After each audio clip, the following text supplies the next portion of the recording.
Hello and welcome back to Robots Don't Age. I am your host Cody, and with me today is Oh, it's some asshole. Some asshole that he oh yeah, knows. that's fair. It's some asshole. CJ, CJ, how you doing, man? Taking the wind out of your intro sales, it seems. But I'm doing good, man. How you been? Good, good. The reason why I wanted to have CJ on here today, everyone, is that we're going to be doing a special series on our sketch comedy show, Who Asked for This, where we're going to be discussing Hmm. fun facts of behind the scenes stuff, little tidbits, kind of fun anecdotes, if you will, if we have them. If not, just kind of stories from on set. I think it's going to be a good time. But before we get to that, CJ, what have you been playing and watching lately? I have been not watching much actually, but I think a lot of my free time I put into Mortal Kombat 11, which I recently bought at a bit of a bargain deal. With the Nightwolf DLC, of course, you need that and the classic movie skin costumes. But I've also been playing a lot of Silent Hill 4 again, mostly inspired by your recent foray. What's the word? Foray? What I See, know what you're it's a trying to say. hard I word. look. Here's the It's thing. I've never had to say the word. exactly. I've only ever had to read it or type it. So that word. But yeah, since I've been recently playing, the first Silent Hill, I haven't revisited the second one yet, but I definitely want to dive into it a little bit more when I get the free time. So I know you're playing through 2 right now, and 2 is, clearly a fan favorite. And has the multiple endings, which I'm sure a couple might have been spoiled for you by now. But one thing 2 and 4 do share in common that I think you'll appreciate, especially when you get to 4 and complete 2, is they fucking nailed that atmosphere, that creepy, unsettling atmosphere that I've always praised. I've only played about an hour of two still, but I have enjoyed it. I like how, spoiler alert, I kind of know why the character is going through the hell of Silent Hill. I'm not gonna, go through it, but like the reason why the monsters are the way they are and everything, that kind of stuff is one of the bigger appeals of Silent Hill to me. I like how, at least for the first few games, it's like a real personalized experience for the character and things they have to deal with. It just makes it all the more interesting to kind of try to decipher what's going on with them. Oh yes, and what's cool about most of the games in that series is every bit of that little Silent Hill hell is much very customized to each person normal in most of the games. So that's a cool thing you don't see in much as far as horror goes, where they take the design to be that personal to each character, or at least to the story relating to the character rather. But yeah, as far as my stuff goes, that's it for me. What about you, man? Outside of Silent Hill, of course. I'll start with my TV shows because I really only have two of them that I don't think I've talked about on the show. The HBO show Crashing, which is about Pete Holmes and his semi autobiographic journey of becoming a stand up comic. And it's really just like an alternative version of him who hasn't quite hit yet as a comedian in his 30s. Maybe he's supposed to be 20s. And, his wife ends up having an affair in the pilot and they split up and everything. And his terrible like life circumstances kind of lead to him actually becoming a better comic over time. But that's a show that I actually just started rewatching, and it's one of those sitcoms that not a lot of people I think have heard of, but it's pretty fun and enjoyable in that kind of like weird Judd Apatow comedy type way. I think I've actually seen a trailer or two for it when I still had HBO Max, which I'm obviously going to be renewing soon. Um, oh God, there's a lot coming out. But I've seen a trailer of it and it looked interesting, mostly because I've always kept an eye on comedic actors and comedians, especially coming from Saturday Night Live. Because if you notice the pattern there, they tend to do pretty great outside of comedy, or in a more grounded sort of series than Saturday Night Live. Oh yeah, I could go in detail about how much I love Pete Davidson and King of Staten Island, and he's a Saturday Night Live alumni. Right, and Bill Hader's another one that comes to mind. With Barry, he did amazing in that. I mean, just all of them. I'm sure if Chris Farley had chances to do more dramatic roles, he would have nailed that shit too. It really It's is a just talent to do like the comedic acting and to actually be able to nail the timing because it kind of works the same for drama and I assume with horror you could translate the skills. It's all about just nailing it at the right time, and that's just something they obviously perfect on that show.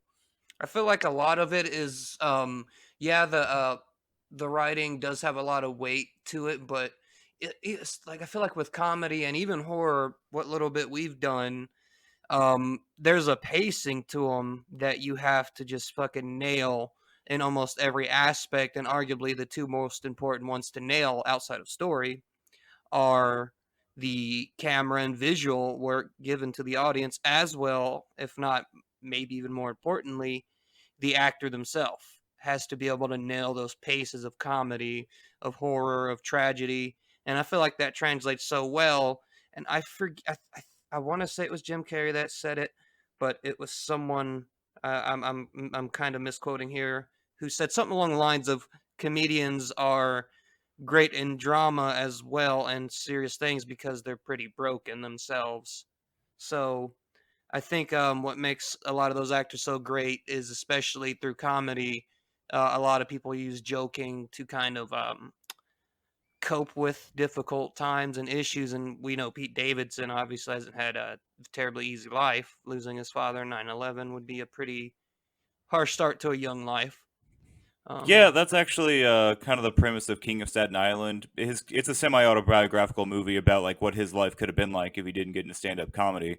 And it's got Bill Burr also. I've talked about it in detail on other episodes, but it's really good at like the dark aspects and the character dealing with depression and the trauma that he had to experience, and also just being really fucking funny. And that's kind of like with Crashing. It's one of the to bring it back around the type of shows that I've been into lately because I just finished a script not terribly unlike that, and I've just been really wanting to like study and see how people like Judd Apatow because he did both of those. Really works and kind of develops the characters and their coming of age because I've always found that to be a really interesting aspect to shows. I know Judd Apatow. I've always been in the opinion that his hit and miss ratio leans toward the hit side more. That he's had a lot more hits with a lot of his work that I've seen, so I need to check that out. It sounds like. I am a giant fan. I've watched that movie two or three times now, and I just want to keep rewatching it. Like it sits with me because I don't know. I like thinking about the scenes. It's funny. Great movie. I recommend everyone check it out. But I haven't watched that recently. The other thing I've watched recently, because I didn't know that it came back on, was Snowfall. Season 4 just started. You know, I will admit I haven't yet to see a single episode of Snowfall, but I get a lot of people recommending it to me, mostly you, but I've had a couple other people recommend it as well. Yes, for those of you not familiar, Snowfall is basically about the start of the crack epidemic in Los Angeles and how, not to get Oh. too deep into it, the CIA was kind of involved with bringing cocaine in and teaching them how to cook it and everything, and how it started the drug boom. It's fascinating. It's also one of those great like kind of grittier street crime gang shows that I know a lot of people are into, me and you included. It's like a more polished version of The Wire in terms of like the technical aspects of it. Cool. You know, actually, without even knowing what it was about, even though you did describe it to me previously, just as you did, I kind of made that connection in my mind. I don't know why just the title alone invokes The Wire to me. Yeah, I mean that's kind of the best way I could phrase it is that it's obviously, heavily involved with drug trafficking just on a bigger scale, but everything about it from like the camera and lighting and all the aspects of it are like really well done. It's a very cinematic show to watch. See, I've always thought that was one of the best things about The Wire is it could do both those very cinematic, beautiful wide angle shots to establish a scene or particular event. But it also could nail the gritty, up close sort of I want to say invokes like the Shield in style. It just did all of that very well and blended it so seamlessly. Though that's probably a credit to both the DP and editors. Uh, Yeah, I think I know what you're talking about, like with the shield and the gritty shaken hand cam type stuff they were doing with a lot of their shots. Maybe some might say overdid. Yeah, a little bit. You know, I don't. I'm not in the camp of saying it's terribly overdone. It's nowhere near the effect of shaky cam in the Bourne franchise, for instance. No, it's just something that I noticed the last time I watched The Shield. I think I went through 2 seasons, and almost every shot seemed like it was like that handheld kind of shaky look. Not terribly shaky, but it was more notable than, say, I don't know, like Sons of Anarchy when Kurt Sutter got around to that. It was a little bit more polished. But again, it could have been a choice. Here's a question I pose to you then. Would you rather live your life where your vision is similar to that, sort of handheld vibe from the Shield, and we'll even give you a little mercy and say Sons of Anarchy, you know, or would you rather live your life to where everything you did was intense to like the action scenes in the Bourne franchise, where it's just a quick cut here, shaky cam there? That would make taking a piss real intense. Would that be so? You're saying that's for everything I did, it would look that intense. Everything. Yes, everything. And no matter how, nominal you think it is, a scratch to your nuts, that could be a fucking 2-minute adventure. Dun, dun, dun, dun, dun, dun, dun, dun. I would probably have to go with the Sons of Anarchy camera work. I don't know. I mean, the Shield would be nauseating, but also, like, could you imagine living your life in quick cuts? You would be like fucking dead in a matter of months. I feel like it would just I make feel like everything so much quicker. that's how people with like Alzheimer's or short-term memory loss live their day to day. Kind of You like the know, it Drew could be. Barrymore in 51st Dates. I've never once thought about the fact that Alzheimer's patients might be living a Jason Bourne type existence with quick cuts. You never know. I know when I worked in a nursing home in the kitchen, there was one patient with Alzheimer's. We had to keep our eye on her. She was near the exit a lot. Yeah, was she also like doing the Jason Bourne type stuff, or is this just a segue? She had shifty eyes. Close enough. I think Jason Bourne had very shifty eyes, from my recollection. Matt Damon, that squinty-eyed, beautiful bastard. It's the same way I feel about, like, for example, Bradley Cooper. The man's handsome and he can sing. How the fuck dare you be that awesome? How dare you?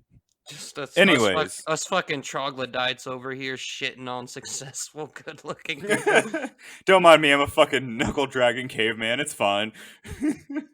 A couple of All chuds right. over here. Other than that, I haven't really been doing a whole lot. I've played Mortal Kombat 11, and I'm on the last boss fight. She beat me twice, and I respectfully put the controller down and haven't revisited since then. So, maybe I'll get around to that at some point. But in the You know, meantime, whoever designed that boss fight with Chronica, where I mean, at least which you haven't got to in the Towers of Time, you can use they're not called augments. There's something, I forget what they're exactly called, but there's different little perks you can add to your combat. You can't even use that on Chronica in the story mode. That's unfair. And the bitch throws a T-Rex at you. yeah, I have yet to find a Mm. strategy to where I can continuously hit her before she just, like, you can't even use the fatal blows. It does nothing to her. Yeah, the moment I am in this fight with this deity that I for some reason think I could take on, even if Raiden's inside of me, which I hope he is. I Um, mean, with that glorious hair, I think all of us kind of want Raiden inside of us. it's the eyes for me. It's the white lightning eyes that get me every time. It is But tantalizing. if I think I'm gonna take this deity Titan, she's actually more powerful than the Elder Gods, right? So she's a Titan. If I think I'm gonna take her on, the moment like she starts not reacting to my most powerful strikes and throws a T-Rex at me, I would also be done as well as you are. But I later came back to her after giving it a few days. I didn't. I wanted to change the difficulty for a moment, but I didn't. I stuck to my medium pathetic difficulty, and I finally beat her. But I could see why you threw in the towel, yes, because I did as well. Yeah, I'm on medium, and I gotta be honest with you, I might cave. I don't really care. I'm not a proud man. I'll put it on easy if it means I can just beat the storyline at this point. Just go on YouTube and watch the final cutscene. You'll see what's up. It's basically the same thing as beating the game. I get what you're saying. I'll give Mortal Kombat credit the most. This is the the crypt mode on it is pretty fun, and it's like I described it to you. I think you said you didn't get to play it. Is during Mortal Kombat Deception, they introduced the conquest mode, which is a single player story, sort of adventure thing. You would go on these quests, first as Shujinko, then as Taven.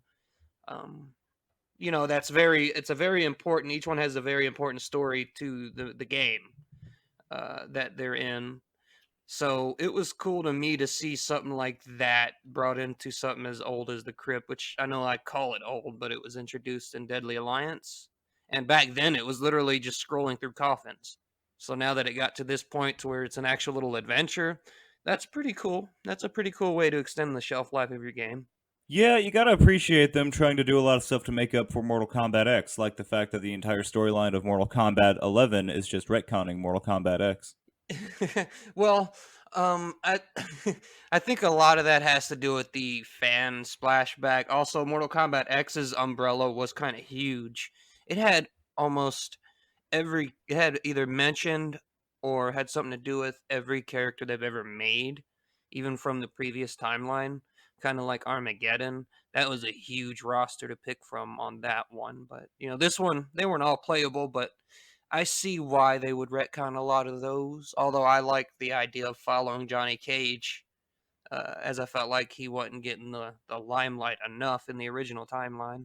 Yeah, I think playing back through this, because I really hopped in the series back around like 9, I've enjoyed playing as Johnny Cage. Sub-Zero was my guy until Mortal Kombat X, and then they just kind of, my boy, they killed my boy. Oh, they massacred my boy. Oh, man. Uh, you know what else we're going to massacre? This commercial break, and when we come back, we're going to be talking about the first episode of our sketch comedy show, Who Asked for This? Yeah.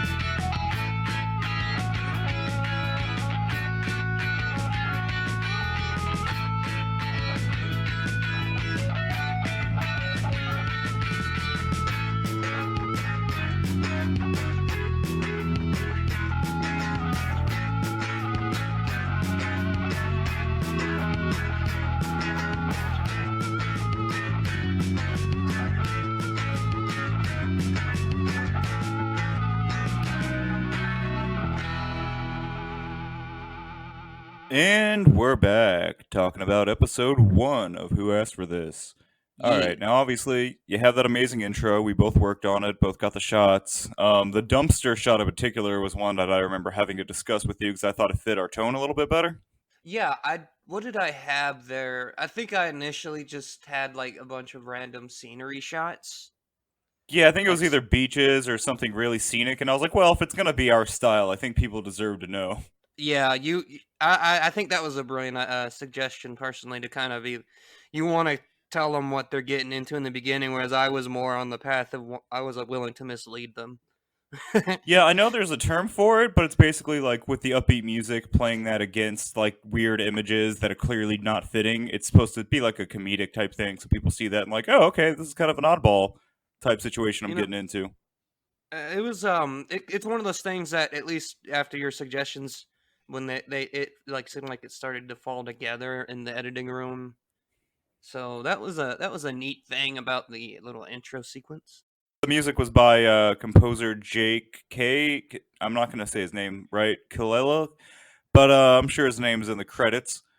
But he did an amazing job. Great guy, great collaborator to work with. He wanted to make sure we were Yes. satisfied too before, so he just kept getting at it until we were happy. There wasn't really anything I could complain about on that front.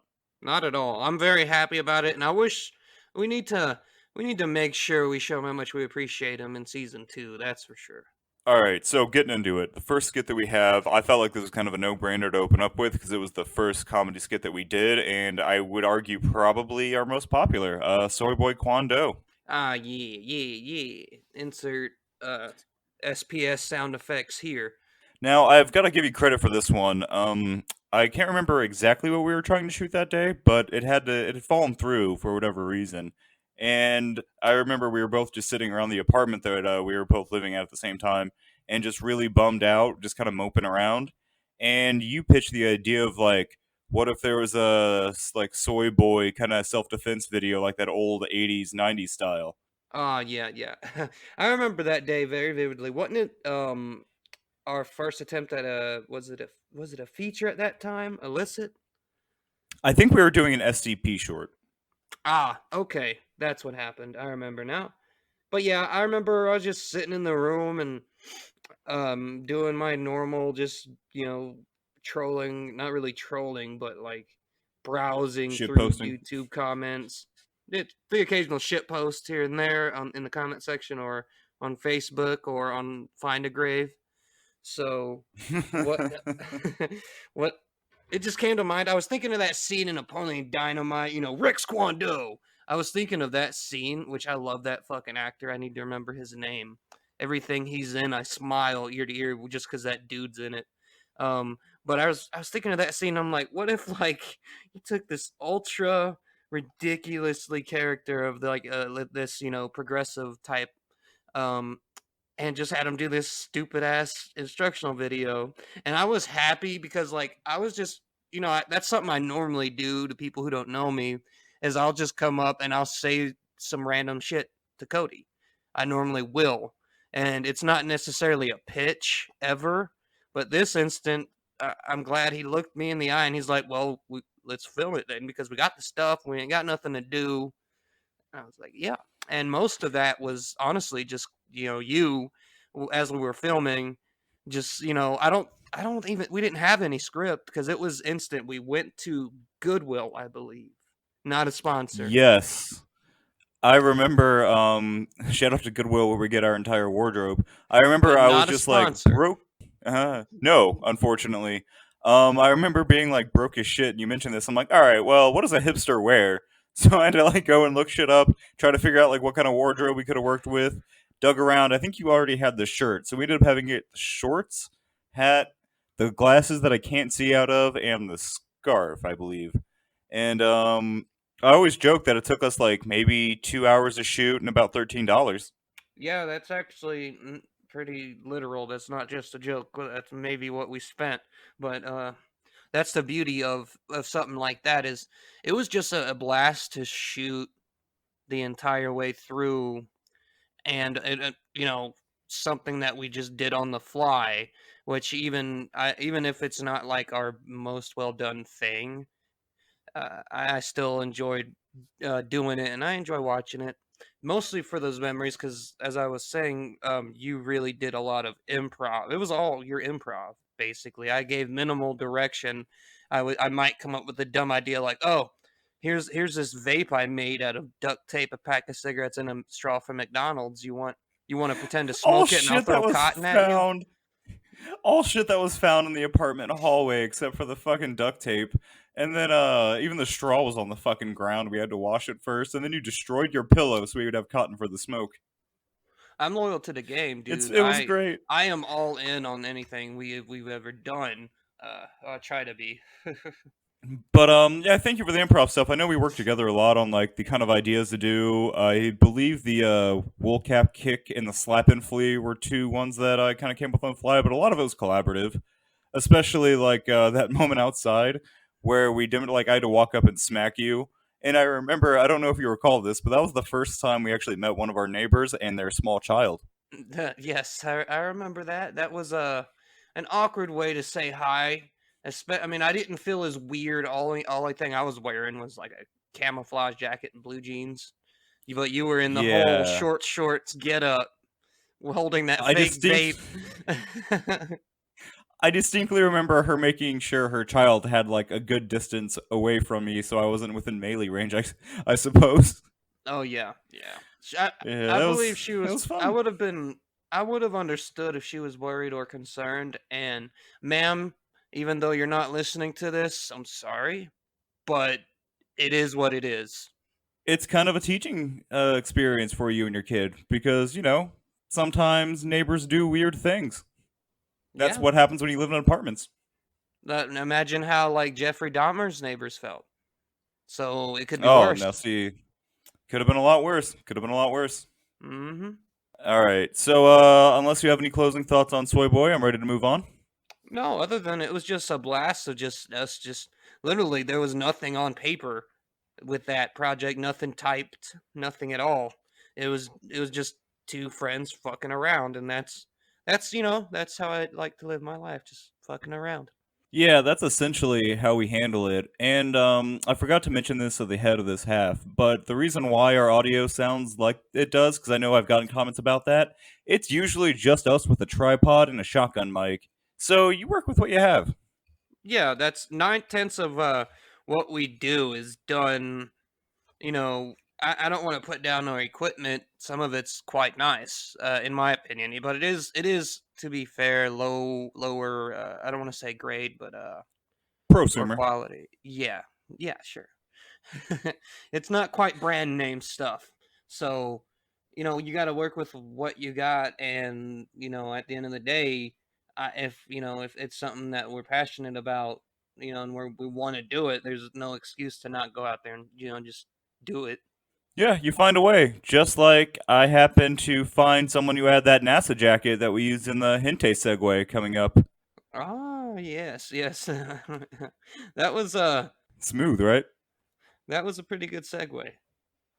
So I didn't really have a whole lot of notes for this. I just remember we were trying to figure out different things to do on that day, and I was just kind of hanging around, and I remember I had gotten this jacket from someone, and I was like, "Oh, it'd be great. We just throw this on. I act like I'm some guy from SpaceX, and then we just add in like the hente sound effects, and I act horrified." And I noticed you threw on the Wadzilla font, and I thought that was a nice touch. Oh yeah, it was it's only because I think that is the example of a perfect parody of like a 1940s or 50s horror movie. Uh, and it's a short movie, and it perfectly nails the cadence and tones. And since that's sort of what we wanted to harken with, I don't know if that's something we led with in the idea, or if that's something I decided to do. But either way, I it fit it pretty great. I had interesting time with the sound effects because I hate to use uh, pre-made sound effects that are just royalty free and stuff. They're good in a pinch, but as far as me as editor, I feel like a part of my job is also to try and bring some unique or original sound effects where possible. So I remember just you were probably working. I messaged you and I'm like, dude, I need some screeches and stuff. Just give me what you got. And I remember I even kind of tried to coach you a little bit as to like screeching, but that was a interesting. I was indeed at work that day. Yes, so I can You only gotta do picture it you sometimes. You gotta do it. at work. No shame at all. Just but that sound ended up actually being I think two of your recordings and one of me screeching to kind of, I don't know, but I enjoyed the I think it was completely your idea actually to do it. So I really enjoyed editing it because when I edit something that initially is something you completely come up with, you don't get to see it really while you're doing it.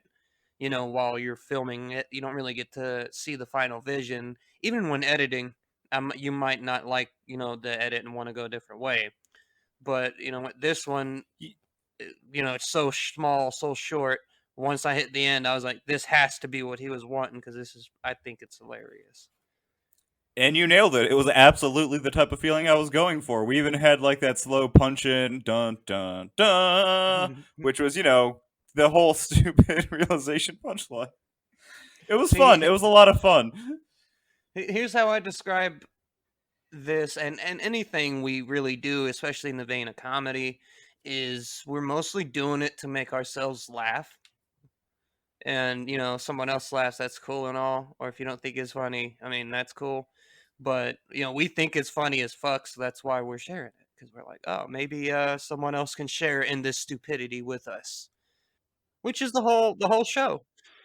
Yeah, luckily for us, a lot of people, especially our friends, have joined in on the stupidity. Can't wait for season 2 because we definitely have a lot more collaborative stuff coming up. But seeing as how we didn't have the chance to get too collaborative with this next skit, I am proud to say this is one I managed to come up with, I believe, primarily by myself. It was based off the idea of like prank wars, when you see those videos of people pranking each other on YouTube. And my thought was, wow, could you imagine living with such an insufferable dick?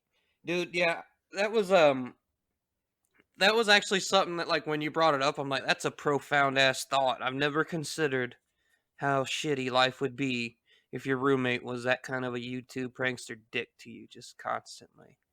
But And it was sure, fun. you got to take into account that a lot of that's probably staged, but it was kind of an irritating like thought. And I was like, okay, so what if this went, from the start of like, hey, I poured water on him, and we turned that up to about 11 by the end. Just go to the fucking extreme. You get gutted by the end of it. Oh, it was it was fun. It was all fun to do because we had to do these douchebaggy personas. I went with the creepy route just because I'm a creepy dude and that's how I rolls. So I decided to go the creepy route. But it was fun to do these little character YouTuber sort of types. Yeah, and I just kind of based my character off of a lot of people that I've met in real life and sometimes still have to associate with. But it was still, kind of like that easy, fun, over the top kind of machismo thing to get into. Particularly, particularly, I enjoyed doing the shower bit because all of it was recorded on our phone, so you have like that fun difficulty of going back and forth, as well as like you have to make sure you're getting the great shot of you. Yeah, it was you were there getting the great shot of like Yeah. lifting the pan over the shower. Um, it wasn't terribly difficult. I will say, though, one of the facts that I actually almost forgot to bring up is this was the first skit that we recorded with both of our girlfriends on set. Oh yes, that's right, ain't it? I forgot. I forgot they were here. To be honest. Yeah. So, like, right around every frame, you have two people that are just kind of hanging out and being quiet and, just enjoying the time on set. I just want to point out, ladies, there are two types of men in the world. There are men who, like Cody, remembers that you're there, and there are guys like me who have sustained a significant amount of head injuries. Who? What was your name again? So, You lucky uh, bastard, you have that convenient out. huh? Okay, yeah, I'm sorry. But yeah, that's the notes that I had for prank wars. Yeah, I think that's a fair little BTS dive. Now, As this behind the next scenes, you're transition. scratching your head. Oh yeah, if you can't figure out what BTS is, behind the scenes, or Behind the that scrotum. K-pop boy band that I only know of because they trend on Twitter like once a month. Anyways, don't get K-pop, but I like the fans. They seem like fun people. So the next transition was the banana STD skit. Ah, yeah, yeah. That's 100% you. Yeah, this was one of those things that for some reason just occurred to me. I was looking at one of the bananas on top of my fridge, and I'm like, oh, that's going to be really bad in a few days. And I was like, oh, I could probably shoot like a half decent STD PSA with this. So I kind of messaged the idea with you, and wanted to see what you thought about it.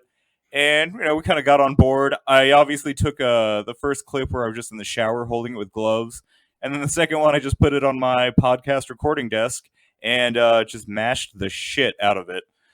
And as for the voiceover, I just asked the other co-host of Robots Don't Age and our dear friend Kiani if she'd be willing to do a little bit of a PSA, because I thought that if the kids were going to be watching our show, it was important to know that they should wear a condom, lest that happen to their banana.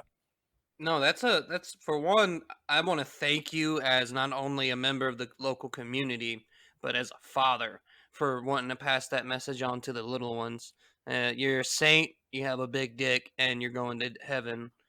But mostly, We all know who asked for this is for the children. yes, we did it all for the kids. But um, to be fair, what all it is we basically decided we're gonna. Most of this is pre-shot. Most of the skits, almost all of them, were already shot by the time we decided to structure it. So what we decided to do was just structure it, say, hey, let's make it more in the vein of those sketch comedy shows we loved. Growing up watching. Not to compare ourselves to them at all, but we just wanted to do something like that because it seemed fun, and guess what? It's fun. So we decided to take these little comedy skits, restructure them, and we needed these transitions. And this one, in particular, completely Cody's idea, and I was also blown away by Kiani's voice, vocal performance. I think she sent me two in different accents, and this accent was so great. She should always talk like this. Uh, So You guys heard it I here first. yeah. Keanu will now always talk with a fake British accent, like Madonna, I guess. Oh, it's I official. think. She has to. Okay, Yeah, no, that's how this works here. She doesn't have a choice. If I say something on Robots Don't Age, it's now canon. because she's not here to contest it. Nope, just for everything.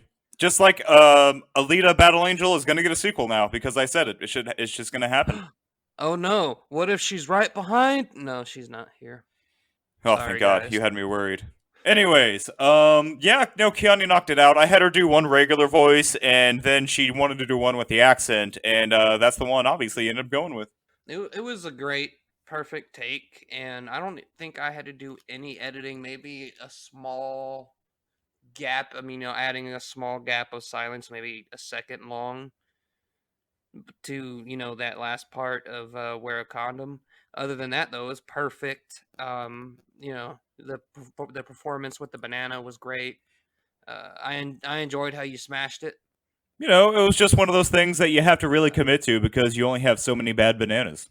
You have you have like Gary Oldman types who are like really like dedicated to their craft, and then you have people like Cody Pro, who his last name is also a title because he wailed on that banana like he's done it before. I have no idea what you're trying to refer to here, sir, and quite frankly, I'm offended at the implication. Moving on. Moving on. Speaking of implications, my heart breaks. Yes, our beautiful love romantic comedy. If you even want to call it a comedy, it was a very serious romantic film.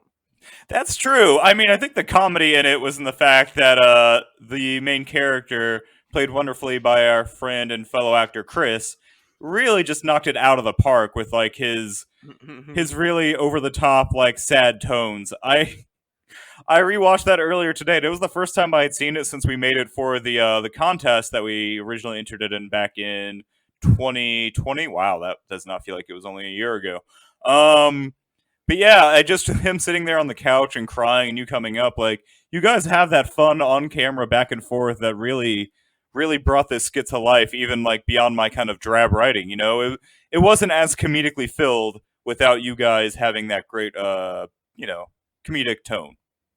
Well, that's the fun part. Is Chris is a real awesome dude to just bullshit with, not even on screen. So it makes it that much easier when you just start, joking on screen even more, which can arguably work the other way around as well. Because me and him weren't like that. I'm kind of a shy guy, to be honest. So it takes me a minute to kind of come out of my shell and be my regular stupid self. But we would joke a little bit, but it was just super easy once we were joking around with such a ridiculous subject matter because you don't go into this and not realize how dumb this is. Because just for a little backstory, we had to do this sort of 48-hour film festival, and I believe we were given three things: a theme, an object, and a line to include into this. And what was the theme? I can't remember. Control, which is why we had the quote to open. Oh, that's right. Yes, that's honestly one I kind of shoehorned in the editing floor because I wanted to make sure that I was like, they can't say we didn't get it. So that's my C average attempt. But yes, they gave us the theme of control. They gave us the item of a potato masher, and they gave us the line. I'm kind of paraphrasing it, but they gave us the line. We've really had some good times there, didn't we? I believe that was. Yeah, it was when he's standing at the dumpster. I think parting is such sweet sorrow, maybe something along those lines. But it was like that really tragic, straight up line that he delivered in front of the dumpster when we threw out the potato masher. But here's what I'm saying: when you get presented those three things, how do you not take the direction of, okay, so a dude fucks a potato masher? That's a no-brainer. I think what my favorite part about that is that when I started to watch it in the beginning, when you went to go grab the potato masher, in my head I was like, oh, I should have put in there. Here, she has about as much personality as Cynthia did. And as soon as you delivered the line, I'm like, oh fuck, I'm good. Other than that, though, See, the fun fact, what was really fun and meta about it for me, especially, but I know you get a kick out of this too, is we do love collaborating with the local artists here. So please, if any of you hear this, we like to joke with you, but we also don't like artsy sort of style of film that much. I particularly like to make fun of that, especially using a serious tone. So thankfully Cody, he did the camera work on that one, and he decided to take it in a more serious, tried to get as much sort of cinematic angles, such as like they're walking in the sunset over that park. It's a very romantic shot. um, I wish I and was that potato masher, or I was Chris. Either way. well, speaking of being either Chris or that potato masher, I have to say one of the most clever bits was at the end. I think it was your suggestion to make the potato masher a sentient thing the whole Yeah. time. Yeah, that's comes from my brain hole. Even like everything from the swishing noises where I have to lift it up because I'm sitting there like controlling it. I just fucking die laughing, and like the heartbreak on Chris's face. It was really, it was something that like I am really glad that we got to collaborate so much with this on set, and like we were so free to speak up about the ideas that we had, because it was one of those things that you guys just fucking nailed. Oh yeah. Plus, anytime we get a chance to fuck with the artsy fartsy film community, I'm gonna jump in on it. Even though one day I might want to do a serious one like that and be the hypocritical asshole I am, I still want to kind of poke fun at things that I actually, kind of like. If I didn't like you, I wouldn't fuck with you. So that was the real fun meta part for me. Of course, collaborating with Chris is always awesome. Doing the challenge of doing it under 48 hours, awesome. You know, Yeah, win coming win. up with a script, filming it, getting an edit done and everything, submitting it. Unfortunately, none of us could attend, but it was, like you said, it was a great collaborative time, especially like ranking it in those last few hours. I don't think what we did was particularly shocking, but I would have. I kind of do regret not going just to see the look on people's faces when they see the potato masher blowing me, especially.